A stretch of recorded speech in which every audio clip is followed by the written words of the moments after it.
ఈ హేజుడ్ అన్న ఆయన ప్రస్తుతం చాలా చాలా బాగా చెప్తున్నారు. నేను ఇప్పుడు దాకా చాలా జాగ్రత్త ఒక మాట అటు ఇటు లేకుండా ఉన్నాను, కానీ వెళ్ళిపోయే ముందు ఒకటే మాట్లాడే వాళ్ళు ఎవరన్నా ఒక్కడని చెప్పి నేను చెప్పట్లేదు. కొడకల్లారా ఖబర్దార్. హేజుడ్ గారికి వాళ్ళ తమ్ముడికి కొంచెం పర్సనల్ ఇష్యూస్ ఏదో అయ్యింది. ఏదో అయితే వాళ్ళ ఫ్యామిలీ అంతా తిట్టడం తన మన టూ ఫ్రాంక్ చెప్తున్నాను భయ్య, ఈ వీడియో మొత్తం చూసిన తర్వాత మీకు మాత్రం మైండ్ ఖచ్చితంగా బ్లాక్ అవుతుంది. మనస్పర్ధలు వచ్చి ఈయన ఇప్పుడు ఇంట్రెస్టింగ్ ఫ్యాక్ట్ చెప్తున్నాను. మీ ఇంట్లో చూడండి, మన స్కూల్కి వచ్చే టీచరు పాఠం బాగా చెప్తే చాలు. ఆ టీచర్ ఇంటికాడ ఏం చేస్తున్నాడో వంటింట్లో మనకు అనవసరం. అండ్ అయితే డే మనకు పాఠం బాగా చెప్తున్నారో లేదో ఇంపార్టెంట్. సేమ్ అదే విధంగా ఈ హేజుడ్ అన్న ఆయన ప్రస్తుతం చూడండి అక్కడ ఏముందో మీకు చేసి చాలా చాలా బాగా చెప్తున్నారు. నేను ఎగ్జాంపుల్, నేను ప్రతిరోజు ఆయన వీడియో చూస్తాను.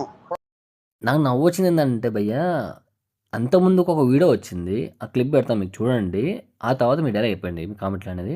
ఒక ఐఏఎస్ పిల్లలుగా పుట్టి నువ్వు నీ తమ్ముడు చేసిన కృత్యాల్లో నువ్వెవడో నాకు తెలిసిన ప్రామిస్. ప్రతిరోజు ఆయన వీడియో చూస్తాను, నాకు ఇంట్రెస్ట్. ఎందుకంటే ఇంతకు ముందు అరుణ్ సూర్యతేజాది, విక్రమాదిత్య గారిది చూసాను. నాకు అర్థం కాని విషయం ఏంటంటే ఇన్నాళ్ళు ఈ డైలాగ్ ఎందుకు మిస్ అయిపోయింది, మొన్నటిదానికి ఎందుకు ఇది రాలేదనేసి నా ఆలోచన. వాళ్ళు మార్కెట్లో లేకపోవడం తర్వాత క్రాంతి అని తెలుసు కదా, క్రాంతి తెలుగు ఆయన వీడియోలు చూసేవాడిని. ఆయన తర్వాత ఈయన బాగా నచ్చాడు, ఎందుకంటే కట్టే కొట్టే తెచ్చే షార్ట్ అండ్ స్వీట్ గా మొత్తం ఇన్ఫర్మేషన్ అంతా వచ్చేస్తుంది. మరీ 1 వీక్లో ఇంత మార్పు ఏ విధంగా సాధ్యమవుతుంది భయ్య, నాకు ఇప్పుడు అర్థం కావట్లేదు. సో నాకు చాలా ఇష్టం, నాకు ఇన్ఫర్మేటివ్గా అనిపిస్తుంది. ఏ ఇష్యూ అయినా నేను చూస్తాను రోజు. ఓకే, అది మన దైవాల మీద, మన ధర్మం మీద అదేంటది చాలా ఈజీగా అవలీలుగా ఏమవుతుందిలే మనకి, వీళ్ళు పట్టించుకోరు అనే ఒక యాటిట్యూడ్తో ఈ వ్యక్తి మాట్లాడడం జరిగింది. తన పేరు అన్వేష్. ఈ వీడియో తర్వాత నా అన్వేషణ చాలా విధంగా మాట్లాడాడు భయ్య. అది ఏంటంటే మీరు ఇంతకుముందు చూసారు ఆ డైలాగ్ ఏందన్నది. బట్ ఈ టైంకి వచ్చేసరికి మొత్తం మారిపోయింది. చాలా అంటే చాలా మారిపోయింది.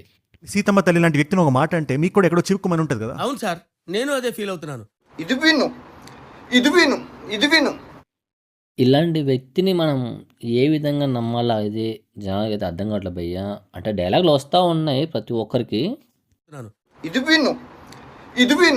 విను. మీ తమ్ముడు ఫనీ అని మనసు ఏదైతే ఉందో, ఒక ఐఏఎస్ పిల్లలుగా పుట్టి నువ్వు నీ తమ్ముడు చేసి భయ్య అందితే కాళ్ళు అంతకపోతే జుట్టు అని చెప్పేసి ఒక సామెత ఉంటుంది. I think correct మాట్లాడాలనుకుంటా.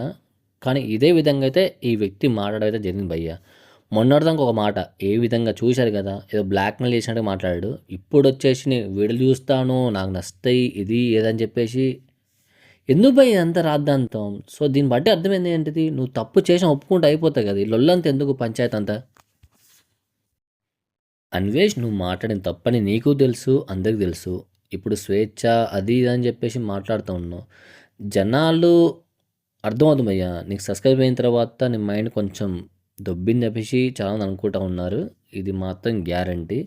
Two Frank చెప్పాలనుకుంటే సారీ చెప్పినంత మాత్రాన జనాల కోపం తగ్గుతుంది అనుకుంటే అది మన యొక్క వేరే విధంగా అవుతుంది అన్నమాట. గైస్ మీరేమనుకుంటున్నారు, ఇతని యొక్క వర్డ్స్ విన్న తర్వాత అంటే భయపడ్డారు అనుకుంటున్నారా, లేకుంటే వేరే విధంగా ఆలోచించి మనకెందుకులే అని చెప్పేసి విధంగా మాట్లాడ జరిగిందా? మీరేమనుకుంటే కామెంట్లో చెప్పండి. తను భయపడని చెప్పేసి నాకైతే అనిపిస్తుంది భయ్య. And thanks for watching. జై హింద్.